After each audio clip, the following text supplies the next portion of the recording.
Chào mừng các bạn đến với số đầu tiên bản tin mùa hè xanh 2016 Trường Đại học Giao thông Vận tải Thành phố Hồ Chí Minh, và sau đây là những tin chính. Sáng ngày 10 tháng 7 đã diễn ra buổi lễ ra quân chiến dịch mùa hè xanh 2016 tại khu A công viên 23 tháng 9 Thành phố Hồ Chí Minh. Chương trình diễn ra trong không khí sôi nổi, phấn khởi của các chiến sĩ đến từ khắp các trường đại học cao đẳng trong thành phố. Họ có dịp giao lưu, tương tác với nhau và nhận được những lời động viên, khích lệ từ lãnh đạo thành phố. Sau đây là những hình ảnh trực tiếp tại hiện trường và đặc biệt là của các chiến sĩ trường Đại học Giao thông Vận tải Thành phố Hồ Chí Minh. Xin chào các bạn, mình là Bảo Trâm đến từ đội truyền thông trẻ chiến dịch tình nguyện mùa hè xanh năm 2016. Hiện tại mình đang đứng ở công viên 23 tháng 9, quận 1, Thành phố Hồ Chí Minh. Không khí nơi đây đang nóng hơn bao giờ hết.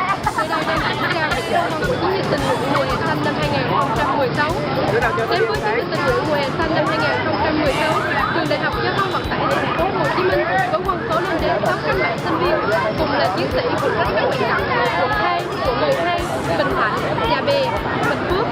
Và để hiểu rõ hơn về bầu không khí nơi đây cũng như những suy nghĩ của các bạn khi đến với chiến dịch tình nguyện mùa hè xanh năm 2016, xin mời các bạn chúng ta cùng giao lưu và gặp gỡ một bạn chiến sĩ mà Bảo Trâm sẽ biết gặp được trên đường nhé. Mình tự giới thiệu, mình tên là Phạm Văn Tài, thuộc trường Đại học Giao thông Vận tải Thành phố Hồ Chí Minh. Mình đến buổi lễ hôm nay là bước đầu là mình cảm thấy rất hồi hộp. Nhưng khi nghe buổi ra quân thì mình cảm thấy rất hào hứng, nhiệt huyết và muốn cống hiến hết mình ạ. Xin chào các bạn, mình tên là Ngọc Linh, mình học lớp KQ14B. Đây là lần thứ hai mình tham gia cái này, cho nên là bây giờ trong không khí này thì mình cảm thấy rất là vui và cũng không kém phần hồi hộp. Tại vì mình không biết là trong chiến dịch lần này thì mình có thể hoàn thành được tất cả nhiệm vụ và kế hoạch được giao hay không nữa. Cũng trong sáng ngày 10 tháng 7, các bạn chiến sĩ mặt trận quận 2 đã bắt tay vào hoạt động dọn kênh Cá Trê, khu dân cư Bình Khánh, đường Lương Định Của. Tại đây, các chiến sĩ đã cùng nhau phát quang bụi rậm, làm sạch cỏ và trồng cây xanh dọc theo tuyến kênh. Mời các bạn cùng đến với kênh Cá Trê để cảm nhận rõ hơn không khí cũng như tinh thần của các bạn chiến sĩ nhé. Bọn mình đang dọn rác ở dưới kênh lên để làm sạch kênh. Giờ thì rất nắng, tụi em thì rất mệt, nhưng mà cảm thấy mấy bạn ở đây làm rất là đông và rất phấn khích, vui khi làm được các công việc tình nguyện như thế này. Hôm nay ngày 17 tháng 7 năm 2016 đã diễn ra chương trình Ngày hội An toàn giao thông tại Nhà văn hóa phường Cát Lái, quận 2. Tham gia ngày hội là các em thiếu nhi và chiến sĩ mùa hè xanh trường Đại học Giao thông Vận tải Thành phố Hồ Chí Minh. Ngày hội đã mang đến cho tất cả mọi người cuộc thi rung chuông vàng. Thông qua cuộc thi, các anh chị và các em có dịp được tương tác với nhau, bổ sung thêm kiến thức về giao thông của mình và nhận được những phần quà hấp dẫn từ cuộc thi. Ngày hội còn mang đến những tiết mục văn nghệ đặc sắc đến từ đội lưu diễn của chiến dịch năm nay.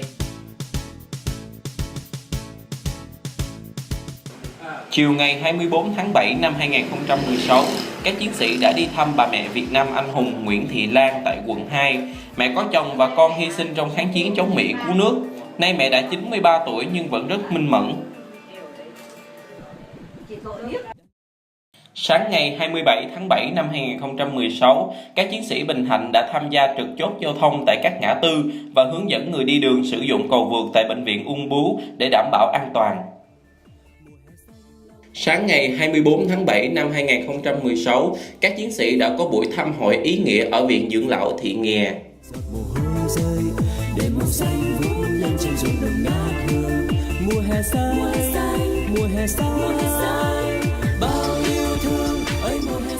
Tối ngày 24 tháng 7 tại Nhà văn hóa quận Bình Thạnh đã diễn ra chương trình văn nghệ giao lưu tri ân nhằm kỷ niệm Ngày Thương binh Liệt sĩ 27 tháng 7 vô cùng ý nghĩa.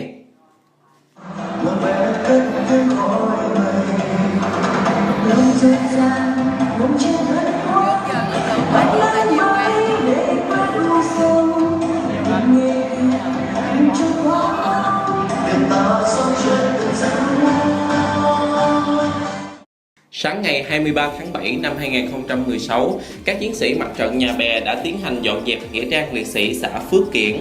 Các bạn cùng dọn dẹp đắp xi măng chuẩn bị cho Ngày Thương binh Liệt sĩ sắp tới.